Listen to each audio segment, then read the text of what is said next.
want to continue the account from yesterday when we talked about Moses going out to see his people. If you didn't watch yesterday's mini message, you should probably go back and check it out. It's informative and puts everything in context. But it says there just in verse 12, I just want to look at that verse today. It says, looking in all directions to make sure no one was watching, Moses killed the Egyptian and hid the body in the sand. So the man that had been beating the Hebrew, he kills him and hides the body.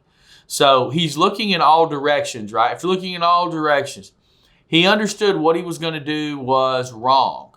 He had reasons for doing what he did, but his concern in hiding shows a troubled conscience, and he knows that this could be very bad for him.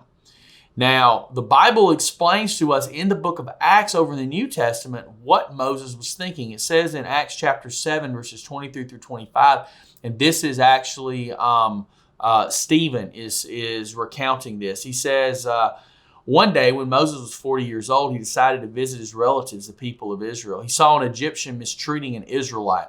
So Moses came to the man's defense and avenged him, killing the Egyptian. Moses assumed his fellow Israelites would realize that God had sent him to rescue them, but they didn't.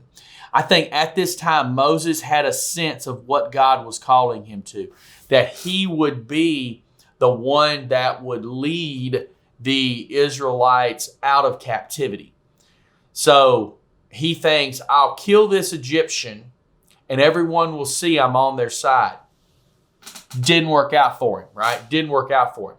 He could not be the deliverer. Moses was the deliverer of the Israelites. And there's some parallel here with Jesus in that Jesus is the deliverer of all mankind. Moses is kind of a foreshadowing of Jesus with how he led them out of slavery. We are enslaved to sin, right?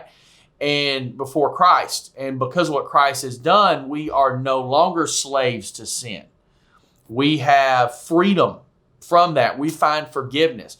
And so Moses led the people of Israel out of slavery. He led them into the promised land, just as God leads us into the promised land of eternity. So there's a lot of parallels between the two of them.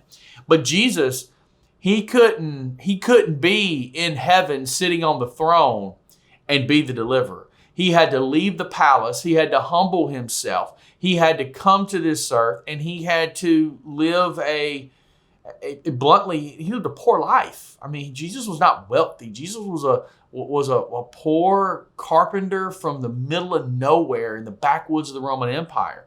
Moses had to, and we see this is what's fixing to happen. He has to leave. He has to leave the palace so that someday he could become the deliverer. So he couldn't reach to the people in that luxury. He could not be in line with where God wanted him to be for his specific purpose. It's a very specific calling for Moses, but it's interesting that Jesus and Moses both had to leave the comfort to be the deliverer. And there's a twist to this story, and we'll see that tomorrow.